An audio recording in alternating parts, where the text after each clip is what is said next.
Hello, it's LDP. I haven't made a video in literally years, and now I'm back! Under the worst possible circumstances.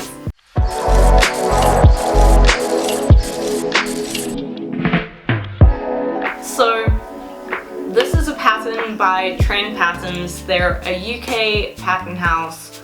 I think they're like a tiny little independent house. They have some really beautiful patterns, but most importantly, they have this wonderful mask pattern. I have made 2 of them already. It's a really lovely pattern. I believe they said it's based on a pattern for a cycling mask, not a cycling mask, but to stop I think smog and pollution for when you're cycling, which makes sense. But yeah, so I've made 2 of them so far. I've been wearing mine out every time I go out, and it's been really helpful, I think. I hope.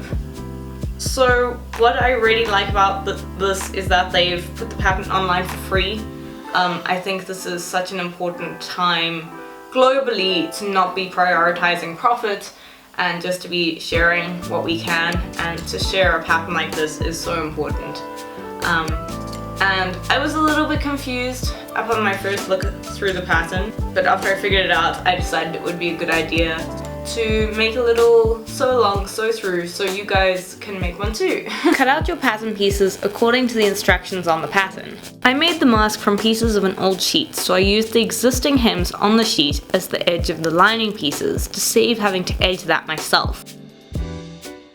Because of this, I didn't include the additional 1 cm on the edge of the mask lining pieces. The front of the mask is made up of 2 pieces. Start by sewing the dart in the top of the main piece and sewing the chin piece onto the bottom of the main piece. To ensure the curved chin section is properly aligned to the main mask piece, fold the mask in half and align the center of the mask to the center of the chin piece. Pin together the center points and then add pins to the other sides, moving outwards.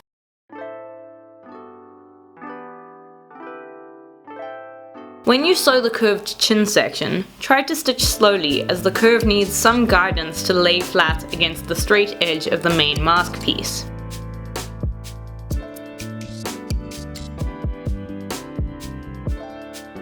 Once you've sewn the seam, trim down the seam allowance to allow the mask to lie flat against your face.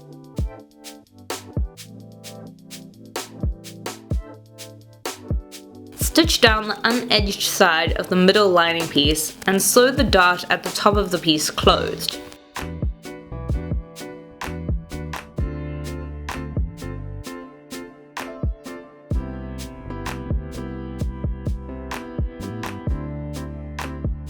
Lie the lining pieces down together, with the edges overlapping by about 1 cm on each side. I then tacked these down using a visible thread color to make sure they stayed as one piece while I worked with them.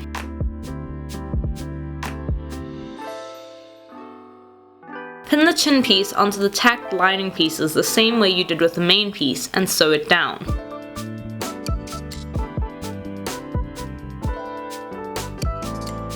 Trim down the seam allowance as you did on the chin and main piece too.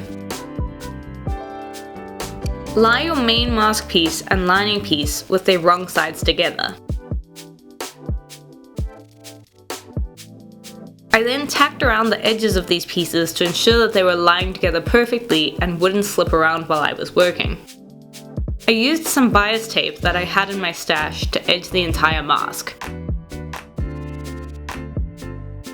I started by tacking down the bias tape to ensure it would stay put while sewing and adequately cover the raw edges. If you don't have bias tape, you can always just fold your edges over, or sew the mask and lining together with their wrong sides out and then turn the whole mask right side out through the lining holes. I top stitched over the bias tape to keep it in place. Next, I folded over and stitched down about 1 cm of fabric from each side to create a loop for the elastic to go through. Cut 2 pieces of elastic, each about 20 cm long. I used a small safety pin and attached the pin to one piece of elastic and gently threaded it through the loop in the mask. I then removed the pin, and ensuring that the elastic was lying flat, I sewed the two ends together. I repeated this on the other side, creating my 2 loops of elastic to go over my ears.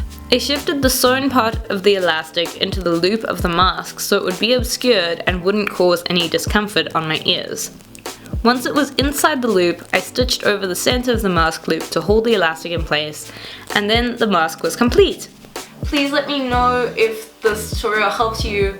I also would love to make some more like quarantine craft tutorials. I don't know what people have on hand. I do not have a normal craft supply situation.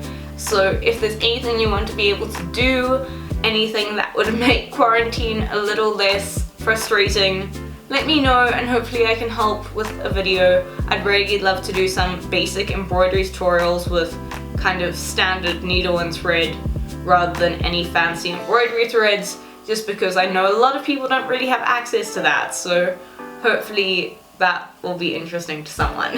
I hope this tutorial helped you. Let me know if it did, or if there's anything else that you'd like to see me make in these really strange times. Wash your hands, don't be racist, stay inside and stay safe.